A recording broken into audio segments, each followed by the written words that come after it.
ओम श्री परमात्मने नमः। ओम श्री परमात्मने नमः।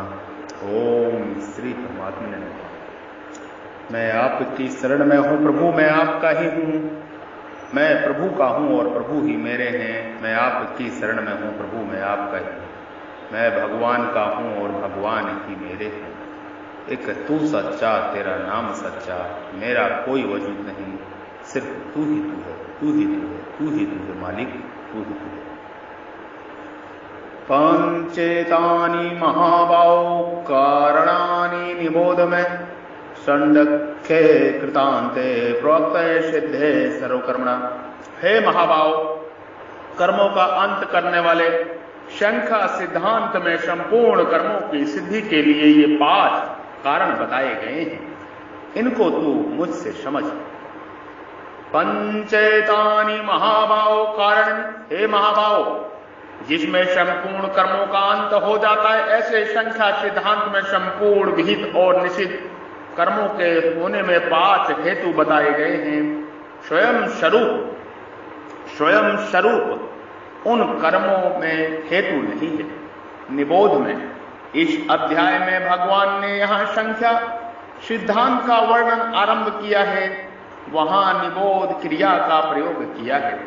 इसी अध्याय का 13वां और 5वां श्लोक, जबकि दूसरी जगह श्रणु क्रिया का प्रयोग किया है। इसी अध्याय का 4, 19वां, 29वां, 36वां, 45वां और 64वां श्लोक। तात्पर्य यह है कि संख्या सिद्धांत में जो निबोध पद से अच्छी तरह समझने की बात कही है और दूसरी जगह श्रणु पद से सुनने की बात कही है, अंततः संख्या सिद्धांत को गहरी रीति से समझना चाहिए। अगर उसे अपने आप स्वयं से गहरी रीति से समझा जाए तो तत्काल तत्व का अनुभव हो जाता है। षडंख्य कृतांते प्रोक्ता सिद्धे सर्वकर्मणा। कर्म चाहे शास्त्र विहित हो, चाहे शास्त्र निषिद्ध हो, चाहे शारीरिक हो, चाहे मानसिक हो, चाहे वाचिक हो, चाहे स्थूल हो, चाहे सूक्ष्म हो, इन संपूर्ण कर्मों की सिद्धि के लिए 5 हेतु कहे गए हैं। जब पुरुष का इन कर्मों में कर्तव्य का रहता है तब कर्म सिद्धि और कर्म संग्रह दोनों होते हैं, और जब पुरुष का इन कर्मों के होने में कर्तव्य नहीं रहता तब कर्म सिद्धि तो होती है पर कर्म संग्रह नहीं होता। प्रत्युत क्रिया मात्र होती है, जैसे संसार मात्र में परिवर्तन होता है, अर्थात नदियां बहती हैं, वायु चलती है, वृक्ष बढ़ते हैं, आदि आदि क्रियाएं होती रहती हैं, परंतु इन क्रियाओं से कर्म संग्रह नहीं होता, अर्थात ये क्रियाएं पाप पूर्णजनक अथवा बंधन कारक नहीं होती। तात्पर्य यह हुआ कि कर्तव्यत्वाभिमान से ही कर्म सिद्धि और कर्म संग्रह होता है। कर्तव्यत्वाभिमान मिटने पर क्रिया मात्र से अधिष्ठान, कारण, चेष्टा और देव, ये 4 हेतु ही होते हैं। गीता इसी अध्याय का 14वां श्लोक। यहां संख्या सिद्धांत का वर्णन हो रहा है। संख्या सिद्धांत में विवेक विचार की प्रधानता होती है। फिर भगवान ने सर्वकर्मणा सिद्धे वाली कर्मों की बात यहां क्यों छेड़ी? कारण कि जीव के सामने युद्ध का प्रसंग है। क्षत्रिय होने के नाते युद्ध का उनका कर्तव्य कर्म है, इसलिए कर्म योग से अथवा संख्या योग से ऐसे कर्म करने चाहिए जिससे कर्म करते हुए भी कर्मों से सर्वथा निर्लिप्त रहे। यह बात भगवान को कहनी है। जीव ने संख्या का तत्व पूछा है, इसलिए भगवान संख्या सिद्धांत से कर्म करने की बात कहना आरंभ करते हैं। जीव स्वरूप से कर्मों का त्याग करना चाहते हैं, अतः उनको यह समझना था कि कर्मों का ग्रहण और त्याग दोनों ही कल्याण में हेतु नहीं है। कल्याण में हेतु तो परिवर्तनशील नाशवान प्रकृति से अपरिवर्तनशील अविनाशी अपने स्वरूप का संबंध विच्छेद ही है। उस संबंध विच्छेद की 2 प्रक्रियाएं हैं, कर्मयोग और संख्या योग। कर्मयोग में तो फल का अर्थात ममता का त्याग मुख्य है और संख्या योग में अहंता का त्याग मुख्य है। परंतु ममता के त्याग से अहंता और अहंता के त्याग से ममता का त्याग स्वतः हो जाता है।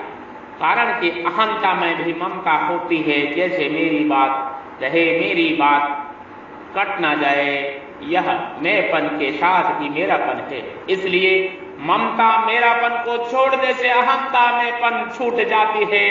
ऐसे ही पहले अहंता होती है तब ममता होती है, अर्थात पहले मैं होता है तब मेरापन होता है। परंतु जहां अहंता मेरापन का भी त्याग कर दिया जाएगा वहां ममता मेरापन कैसे रहेगी, वह भी छूट ही जाएगी। आत्मा को अकर्ता बताने के लिए 5 कारणों का वर्णन करते हैं। इन 5 में कर्तव्य तत्व का त्याग होने पर कर्मों का सबका अंत संबंध विच्छेद हो जाता है। संपूर्ण कर्मों की सिद्धि 5 हेतु कौन है, अब यह बताते हैं। संपूर्ण कर्मों की सिद्धि 5 हेतु कौन है, अब यह बताते हैं। साक्षात परमात्मा का अंश होने से जीव की परमात्मा के साथ स्वतः सिद्धि आत्मीयता है।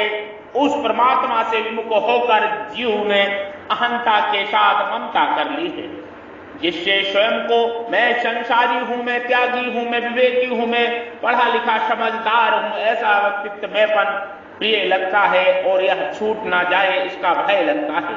यह अहंता के साथ ममता है, इसका त्याग करने के लिए कर्म योग में मेरा कुछ नहीं है, मुझे कुछ नहीं चाहिए और मेरे लिए कुछ नहीं करना, इसी भाव से संसार के हित के लिए सब क्रियाएं करें। कारण कि कर्म का संबंध पर के प्रति स्व के प्रति नहीं है। ऐसे करने से ममता छूट जाएगी, ममता छूटते ही अहंता भी सर्वथा छूट जाएगी, अहंता ही छूट जाएगी। इसका त्याग करने से कर्मयोग में मेरा कुछ नहीं है, मुझे कुछ नहीं चाहिए और मेरे लिए कुछ नहीं करना है। मेरा कुछ नहीं है और मुझे कुछ नहीं चाहिए और मेरे लिए कुछ नहीं करना, इसी भाव से संसार के हित के लिए सब क्रियाएं करें। इसी भाव से संसार के हित के लिए सब क्रियाएं करनी चाहिए। कर्म योग में स्थूल शरीर से क्रिया, सूक्ष्म शरीर से पर हित चिंतन, कारण शरीर से स्थिरता, एकाग्रता, ये तीनों ही संसार के हितार्थ होते हैं। इसलिए दूसरों के हित के लिए कर्म करते करते सबके हित का चिंतन होता है। हित का चिंतन होते होते स्वतः ही स्थिरता आती है। उस स्थिति में अहंता और ममता दोनों का त्याग होता है। त्याग होने से शांति मिलती है। संसार के त्याग से जो शांति मिलती है वह स्वरूप अथवा साध्य नहीं है, परंतु वह तो एक साधन है। योगारूढ़ तस्मेव क्षमा कारण उचित है, परंतु परमात्मा की प्राप्ति से जो शांति मिलती है वह साध्य है, अर्थात परमात्मा का स्वरूप है। शांति निर्वाण परामाम। अब साधक को सावधानी यह रखनी है कि वह उस साध्य जन शांति का भोग न करे। भोग न करने से स्वतः वास्तविकता अनुभूति हो जाएगी और यदि भोग करेगा तो वहीं पर अटक जाएगा।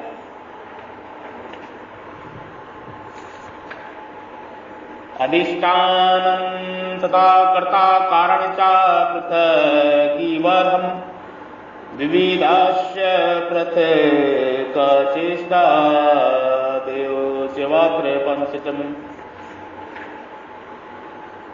इसमें कर्म की सिद्धि में अधिष्ठान तथा कर्ता और अनेक प्रकार के कारण एवं विविध प्रकार की अलग अलग चेष्टाएं और वैसी ही 5वां कारण देव संस्कार है। अधिष्ठानम शरीर और जिस देश में यह शरीर स्थित है वह देश, ये दोनों अधिष्ठान है। कर्ता संपूर्ण क्रियाएं प्रकृति और प्रकृति के कार्य के द्वारा ही होती हैं। वे क्रियाएं चाहे समिष्ट हों चाहे वैशिष्ट हों, परंतु उन क्रियाओं का कर्ता स्वयं नहीं है। केवल अहंकार से मोहित अंतकरण वाला, अर्थात जिसको चेतन और जड़ का ज्ञान नहीं है, ऐसा अविवेकी पुरुष भी जब प्रकृति से होने वाली क्रियाओं को अपनी मान लेता है तब वह कर्ता बन जाता है। ऐसा कर्ता ही कर्मों की सिद्धि में हेतु बनता है। कर्णम च प्रथा जीवधम, कुल 13 कारण है। प्राणी, पाद, वाक, उपस्थ और पायु, ये 5 कर्मेंद्रिया, और श्रोत, चक्षु, त्वक, रसना और घ्राण, ये 5 ज्ञानेन्द्रिया, ये 10 बहिकरण है तथा 10 बहिकरण है तथा मन, बुद्धि और अहंकार 3 अंतकरण है। मन, बुद्धि, अहंकार 3 अंतकरण है। विधि स्व पृथक चेष्टा, उपयुक्त 13 कारणों की अलग अलग चेष्टाएं होती, जैसे प्राणी, हाथ आदान प्रदान करना, पाद पैर आना जाना, चलना फिरना, वाक बोलना, उपस्थ मूत्र का त्याग करना, पायु कूदा, मल का त्याग करना, स्रोत सुनना, चक्षु देखना, त्वक स्पर्श करना, रसना चखना, घ्राण सूंघना, मन मनन करना, बुद्धि निश्चय करना, अहंकार में ऐसा हूं आदि अभिमान करना। देव चिवक्र पंचम, कर्मों की सिद्धि में 5वें हेतु का नाम देव है। यहां देव नाम संस्कारों का है। मनुष्य जैसा कर्म करता है वैसा ही संस्कार उसके अंतकरण पर पड़ता है। प्रभु शुभ कर्म शुभ संस्कार पड़ता है, शुभ कर्म का शुभ संस्कार पड़ता है और अशुभ कर्म का अशुभ संस्कार पड़ता है। वे ही संस्कार आगे कर्म करने की सफलता पैदा करते हैं, जिससे जिस कर्म को संस्कार जितना अधिक होता है उस कर्म में वह उतनी ही सुगमता से लग सकता है, और जिस कर्म का विशेष संस्कार नहीं है उसको करने में उसे कुछ परिश्रम पड़ सकता है। इसी प्रकार मनुष्य सुनता है, पुस्तकें पढ़ता है और विचार करता है, तो वे भी अपने अपने संस्कार के अनुसार ही करता है। तात्पर्य है कि मनुष्य के अंतकरण में शुभ और अशुभ जैसे संस्कार होते हैं उन्हीं के अनुसार कर्म करने की सफलता होती है। इस श्लोक में कर्मों की सिद्धि में 5 हेतु बताए गए हैं: अधिष्ठान, कर्ता, कारण, चेष्टा और देव। इसका कारण है कि आधार के बिना कोई भी काम कहा किया जाएगा, इसलिए अधिष्ठान पद आया है। कर्ता के बिना क्रिया कौन करेगा, इसलिए कर्ता पद आया है। क्रिया करने के साधन कारण होने से ही तो कर्ता क्रिया करेगा, इसलिए कारण पद आया है। करने के साधन होने पर भी क्रिया नहीं की जाएगी तो कर्म सिद्धि कैसे होगी, इसलिए चेष्टा पद आया है। कर्ता अपने अपने संस्कार के अनुसार ही क्रिया करेगा, संस्कार के विरुद्ध अथवा संस्कार के बिना क्रिया नहीं कर सकेगा, इसलिए देव पद आया है। इस प्रकार इन 5 के होने से ही कर्म सिद्धि होती है। कर्ता अहंकार अपरा प्रकृति है और जीव परा प्रकृति है। जीव का संबंध सजातीयता परमात्मा के साथ है, पर वह अहंकार के साथ संबंध जोड़कर अपने को कर्ता मान लेता है। देवम अच्छे बुरे संस्कार सबके भीतर रहते हैं। सुमति कुमति सबके उर रहे, सुमति कुमति सबके उर रहे। संग शास्त्र और विचार इन तीनों से अच्छे या बुरे संस्कारों को बल मिलता है, जिससे नए कर्म होते हैं। संग शास्त्र और विचार इन तीनों से अच्छे या बुरे संस्कारों को बल मिलता है, जिससे नए कर्म होते हैं।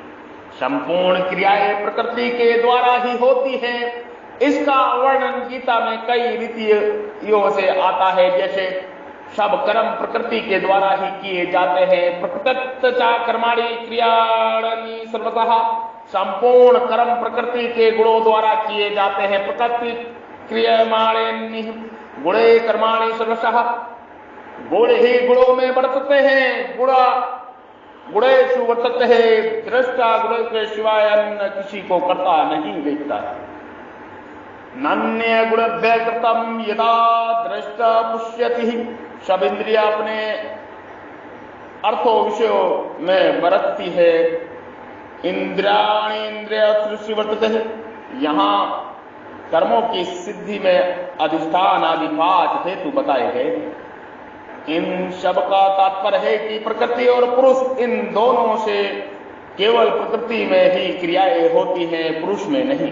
प्रकृति के साथ तादात्म्य करने से ही पुरुष उन क्रियाओं को अपनी मान लेता है।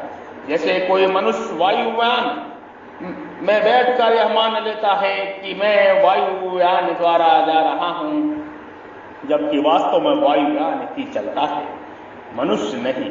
ऐसा ही पुरुष अपने को प्रकृति की क्रियाओं को कर्ता मान लेता है। अहंकार विमूढ़ता कृता अभ्यंत में तत्व को जानने वाला विवेकी पुरुष ऐसा अनुभव करता है कि सब क्रियाएं प्रकृति और प्रकृति से कार्यशील हो रही हैं। इनमें मैं कुछ भी नहीं कर सकता, इसमें मैं कुछ भी नहीं करता हूं। नेव किचि क्रोमति युक्तो मनतः तत्वति। तत्व को जानने वाला विवेकी पुरुष ऐसा अनुभव करता है कि सब क्रियाएं प्रकृति और प्रकृति के कार्य से ही हो रही हैं। इनमें मैं कुछ भी नहीं कर सकता, इनमें मैं कुछ नहीं करता।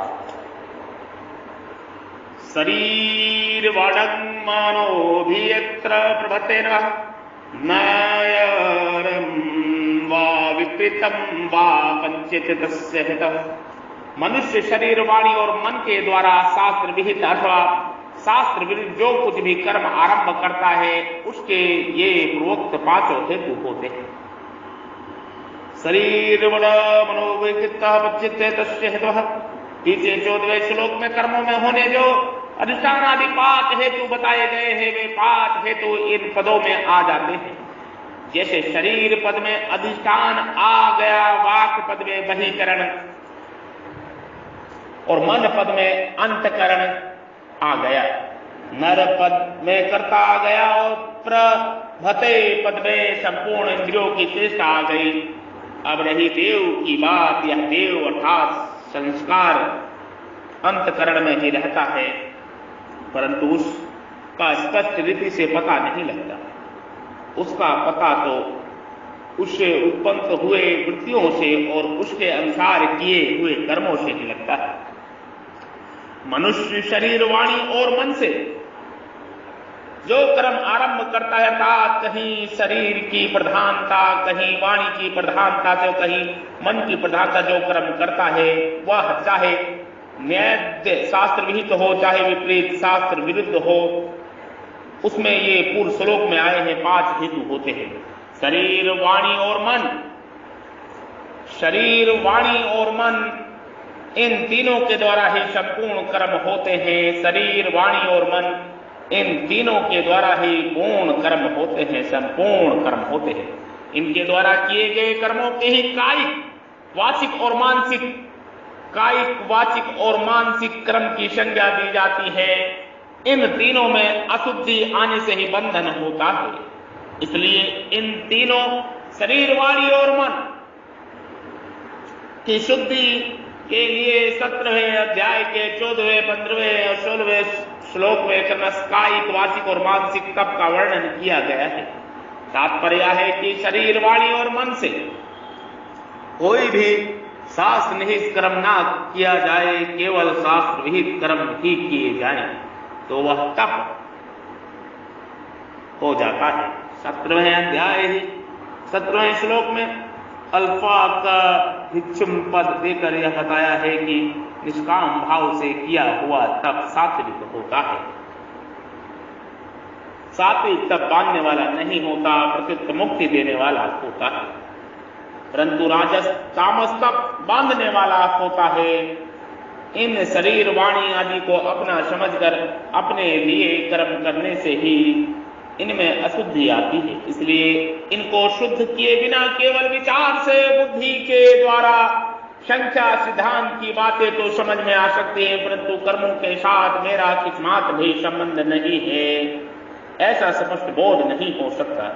ऐसी हालत में साधक शरीर आदि को अपना ना समझे, और अपने लिए कोई कर्म न करे तो शरीर आदि बहुत जल्दी शुद्ध हो जाएंगे। अतः चाहे कर्म योग दृष्टि से इनको शुद्ध करके इनसे संबंध तोड़ ले, चाहे संख्या योग की दृष्टि से प्रबल विवेक द्वारा इनसे संबंध तोड़ ले। दोनों ही साधनों से प्रकृति और प्रकृति के कार्य के साथ अपने माने हुए संबंध का विच्छेद हो जाता है और वास्तविक तत्व का अनुभव हो जाता है। जिस समस्त शक्ति संसार मात्र की क्रियाएं होती हैं, उसी समस्त शक्ति से वैश्विक शरीर की क्रियाएं भी स्वाभाविक होती हैं।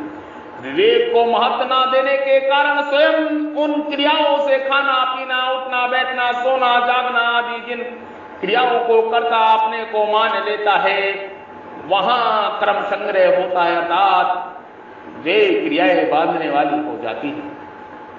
परंतु बांधने वाली हो जाती है, परंतु जहां स्वयं अपने को कर्ता नहीं मानता, वहां कर्म संग्रह नहीं होता, वहां तो केवल क्रिया मात्र होती है। इसलिए वे क्रियाएं फलोदपादक अर्थात बांधने वाली नहीं होती। जैसे बचपन से जवान होना, श्वास का आना जाना, भोजन का पाचन होना तथा रस आदि बन जाना आदि क्रिया विनय कर्ता अभिमान के प्रकृति द्वारा स्वतः स्वाभाविक होती है। उनका कोई कर्म संग्रह अर्थात पाप पुण्य नहीं होता। ऐसे ही कर्ता अभिमान न रहने से सभी क्रियाएं प्रकृति द्वारा होती हैं, ऐसा स्पष्ट अनुभव हो जाता है। मन में राग देश हर्ष शोक आदि होना मानसिक कर्म है, मानसिक कर्म है। पद का अर्थ है सात्विक कर्म, शास्त्र विहित कर्म अथवा शुभ कर्म। विपरीतम पद का अर्थ है राजस तामस कर्म, शास्त्र निषिद्ध कर्म अथवा अशुभ कर्म।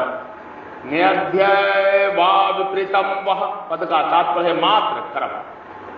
भगवान ने संख्या सिद्धांत के बताने के लिए जो उपक्रम किए हैं, उसमें कर्मों के होने में बात हेतु बताने का क्या है, इसका वर्णन आगे के समागम में, आगे के उपदेश में करेंगे।